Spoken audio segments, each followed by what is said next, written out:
Frances Rhodes was born Frances Jackson in 1925. She spent the first 10 years of her life on Prime Seal Island, 5 miles west of Flinders Island. I don't know, I just remember mostly the freedom we had. My mother didn't like doing housework, and she had a dairy, and she milked so many cows, made the butter, shipped it to Launceston and sold under Prime Seal Island dairy butter, and employed someone to look after the house. And we had governesses teaching us, and we didn't see very much of our mother. Our upbringing was left to the house people, whether it was the governess or the whatever. And I think we led them an awful dance. I can remember we had a big open fireplace, or big open fireplace, to take half a tree. And the job of the governess was to stir the porridge of a morning and make the porridge.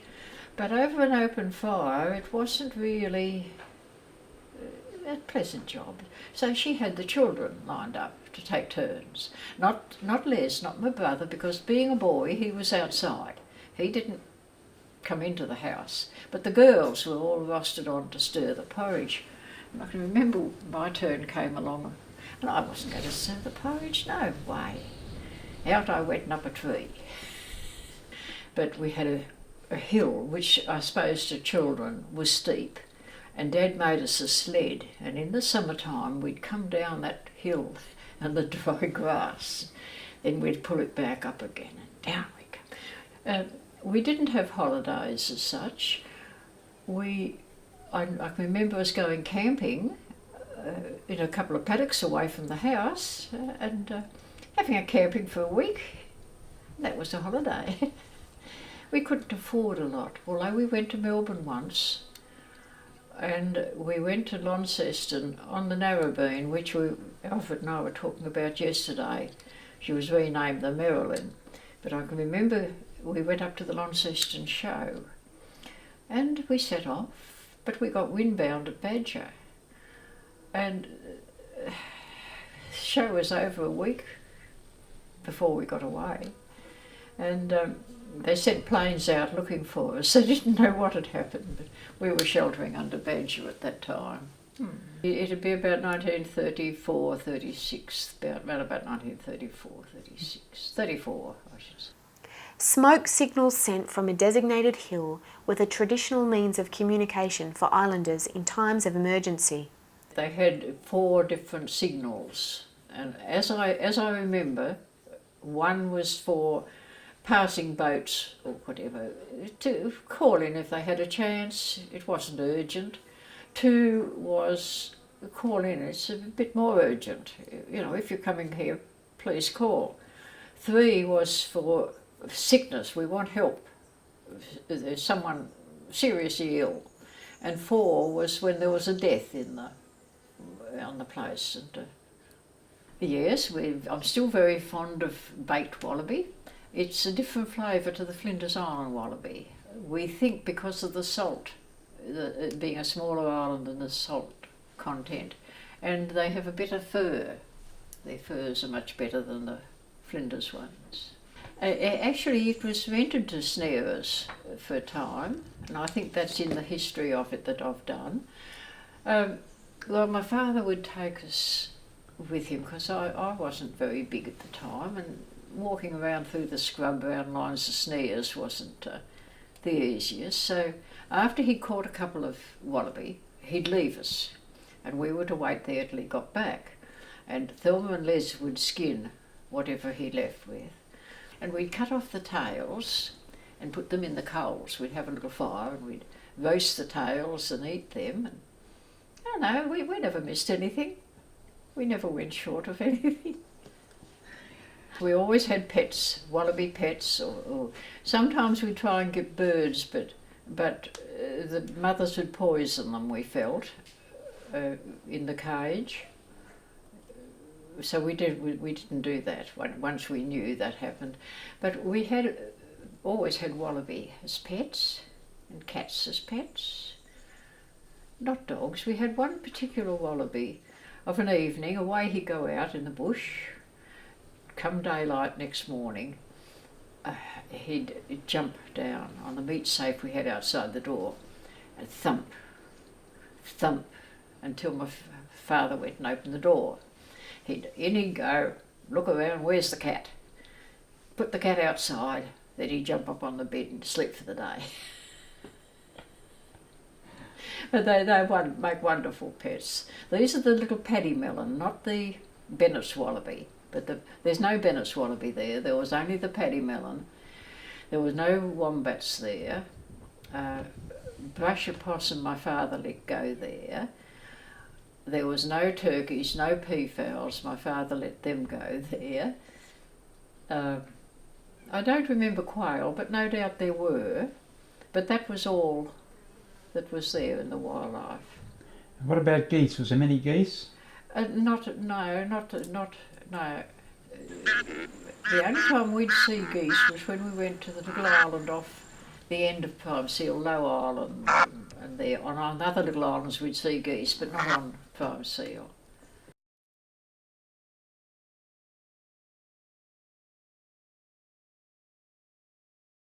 My grandfather came over with his brother about 1882. He was touring around looking for tin and poking about, and I heard that the Sisters was for sale, the lease there, so he and his brother Walter bought the lease, and it was a very lonely life. And a year or two later he went to Hobart to get married, but he met my grandmother on the way and married her. She was 16, and my uncle describes it very well in his book. He wrote several little books on the island history back then. And she had no furniture. All they had was packing cases. She had no broom to sweep the floor. And for a 16-year-old person, it must have been devastating. But she managed. She had a big family and she ruled the roost with a rod of iron. What about giving birth to children? How'd they do that? Have a midwife. There was mostly midwives. There was no doctor here then. There was no doctor till about 1911, 13 or something. But no, she had midwives. There was midwives. And she'd come onto the main island? No. Some were born there, some were not. You know, it just depended what they felt and decided at the time. I never talked to her about that because she wasn't really a woman you could talk about those subjects to. And not only that, we only saw her a couple of times a year. We weren't close. It was 18 miles from Emitter where we lived, and it was driving the horse and buggy, which was a long trip for horses. Yeah. And where was she living at that stage? At Palana. In 1907 they left the Sisters and bought the area at Palana where they lived. There was quite a few shipwrecks, and they were interesting. I can only remember one, and that was the Joseph Sims when she was wrecked, and they'd come down and got dead, and then they went out early next morning there. But some of the crew broached the cargo, and one of my treasures was a jar of brilliantine that this particular fellow gave me. Yes. But it's the only thing that sticks in my mind was this lovely jar of yellow brilliantine. What about snakes? Oh yes, we played tricks with Dad on the snakes. What did you do? Tie a bit of cotton around their neck, a dead one of course, tie a bit of cotton around and then lay it by a gateway. And this particular time Dad had a jar of a box of preserving jars on his shoulder, and he was coming down and we pulled a snake in front of him. He did do a lovely step dance. But Dad had more effect controlling us because he never raised his voice to us. He'd just say, "I wouldn't do that." And that was all we needed. There was no confrontation or you mustn't do it or that. It was just, oh, I wouldn't do that. He was a unique man. I believe my uncles told me he never walked, he always ran, doing jobs. And there was nothing he couldn't turn his hand at. Alfred could tell you more on that because men have a different perspective. But he was a very tolerant man. He would help anyone. He would lend money to anyone. If they didn't pay him back, that was it. If they paid him back, they could always get a loan, and he did help a lot of people. My husband, he was an ex-POW, and he told me once that the two men he had the most respect for was Sir Weary Dunlop and my father. Frances's brother, Les Jackson, is one of the seamen featured in Patsy Adams Smith's book There Was a Ship, written in the mid-1950s. Well, my brother Les Jackson, he was always interested in the sea, and with my father having little boats. In those books I tell you of his little boats he built, and going backwards and forwards, he had a very early interest in seafaring, and no doubt that led him into a sea life. When Frances's father decided to build a vessel to service the northern districts of Flinders Island, young Les was to be appointed skipper. But first he had to gain sea time to get his ticket. He was on the I think Almadople for Jones and Co. That was when the Shearwater was being built. He was working on her until the Shearwater was launched, and then they flew him back to Hobart, and he went on and got his ticket and one thing and another while he was working on the Shearwater. But when Dad had decided that the shipping problem needed fixing, he decided he'd go and get a boat built for the trade, but he wanted to raise finance. So he went to different people in the White Mark area and talked with them. I don't know what was said, I've no idea, but he went home one day and he saw these people walking over his property. And he wanted to know what they were doing. Oh, they said, we're just looking at what mortgage value. That was the end of... So he went to the north of the island then and raised finance from the north of the island.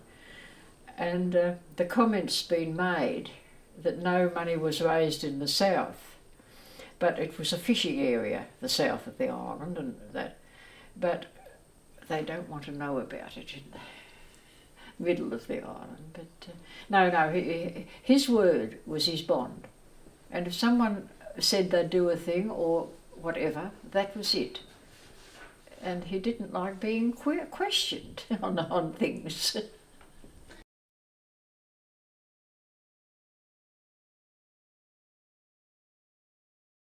Dad told me that if you see a snake and want to get a stick, put something down. So he'd generally put his hat down or some article of clothing down, and the snake would watch that until he came back with a stick to kill it with. But no, I don't remember. We used to play tricks with snakes, but I don't ever remember being frightened with them. I was more frightened on Flinders with one than... Well, my job was dog getting cattle in for the boat or whatever. And we were getting these in and I could feel something waving around my backside. When I looked down, I was treading on a snake. And he was trying to get away because I was treading on him, wasn't I? I don't know who went the quickest, him or me. But apart from that, no, I haven't. You watch, you don't walk anywhere where you can't see what you're doing or where you are. Mm. But snakes will hide if they can. They'll get away if they can. And it's only when they're cornered or threatened, you know. Chapel Island is famous for the size and prevalence of its snakes. They are a large subspecies of tiger snake, which have evolved to survive all year on 1 or 2 meals of mutton bird chicks devoured in April. There have been several studies conducted on these snakes over the years, as well as venom collected for anti-venom. I was interested in snakes, so when the snake catchers were down a few years ago, I went up to Chapel as cook's soft cider. And not only one year, but I went back the next year too. I went twice up there and learned a lot about them. I'd think up all the questions I wanted to ask the snake catchers. When they come in, they'd tell me. And I was feeling so sorry for the snakes there that I started feeding the mice with scraps under the things where the birds couldn't get them. Why were you feeding the mice? I was feeding the mice on whatever I could get because the snakes could only eat what their jaws could accommodate, and the little snakes would maybe be eating insects until they progressed to mice. And if they couldn't get mice, they'd be starving because they weren't big enough to eat mutton birds or things like that, you see. So I was throwing the scraps of bread and stuff underneath the bushes where the birds couldn't get. So that the mice would grow and... So the mice would grow up and help the snakes out. How do you think it's affected your life being brought up on the islands here or the outer islands? I think it's maybe made people very patient. We would get our mail a couple of months in between a newspaper or mail. We never lacked in company because all the boats would make that their port of call. There was always entertainment, and they'd come ashore and have a concert and all sorts of things we did. But no, I think you accept waiting. You're more patient. If it doesn't happen today, well, it'll happen tomorrow or next week. Why worry? And that's the problem with a lot of people coming to Flinders. They come down, oh, what a wonderful place to come. Oh, we'll come and build a home here and retire here. As soon as they get here, they want to change everything. The mail isn't here that should have come yesterday. Something else isn't right. And they want to change all those things. That's the beauty of it.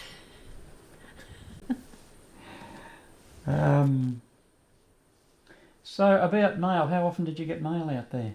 Oh, well, whenever Dad happened to come over to Flinders, it might be a month, might be a couple of months. But nobody worried. We didn't have a wireless. And I think in those notes I mentioned the first aeroplane that came over and how the stock all panicked because it was something, well, it didn't happen. I think 1932 was our first plane to Flinders, if I remember correctly. But I don't know how else it would affect me, except maybe a bit eccentric, no doubt. Prime Seal Island lies on the route of vessels sailing from Hobart to Melbourne via the east coast of Tasmania.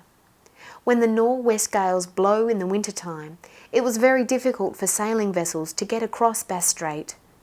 Prime Seal was the best anchorage for those ships forced back through stress of weather.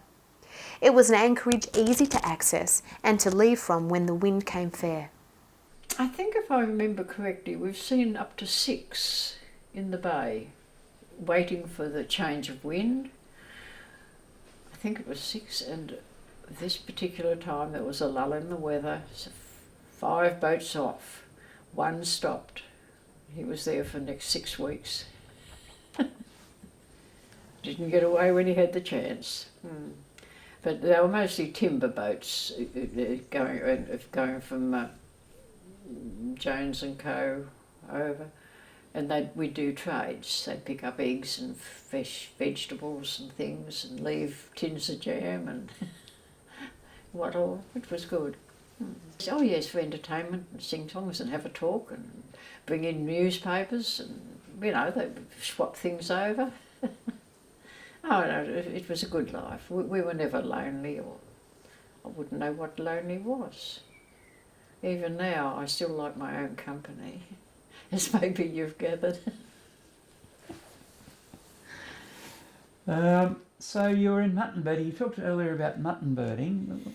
That was after you were married, was it? Yes, our only experience of mutton birding before that on prime seal, when the birds were ready and that, we'd go out to the rookery, I suppose very early of a morning, take the spring cart and that, and come back just on dusk. And I know I was so tired, and we'd just get birds for ourselves, just eating birds. But then when I got married, my husband bought a shed, and we were skinning at that time for the canning factory. And you learnt to skin, and that I think was for about 2 years, and then went on to salting them, which was a different process. And Jenny then, she hadn't married my father then, they hadn't resumed contact at all from when she was there, but my husband got her to come because she was such a good birder, and another old fellow that was a good catcher to come and teach us the trade, how to do it properly. And she came for a couple of years. Yeah. And you made good money out of that? Well, I expect so. I expect so, because it kept us going. And that was the main industry for people that didn't have other means. And we were dairying and mutton birding. I used to challenge my husband, opening mutton birds, and we'd have two banks of supporters. And I could always beat him by about 4 birds over the hour, and he could never work out why. I knew why. Why? Well, he'd bend to the floor to pick his bird up, because the old method, they had the heap of birds on the floor and he'd bend. I always stood to open, and I'd have mine on the bench beside me, and that split second of me getting that bird there and him bending, I think he could do 208 and I did 212. And that's a lot of birds. And where was this? What island were you working? On Big Dog Island, before it was given back to the Aboriginal families. It was owned by Robert Gardner in 1915, and then when he died, the sheds are allocated to other people. And David got a shed when he came back from the war. The shed that he got, he bought off the widow of the owner, who'd rented it and never been paid rent. And that's how we came to buy that shed. What have you seen in the changes in women's opportunities or changes in women's lifestyles in your time? Well, I wrote an essay once some years ago on women's role. There was a CWA competition or whatever for essay writing on women's role in Australia or whatever, and I said, well, I can't do that. I'll do women's role on Flinders.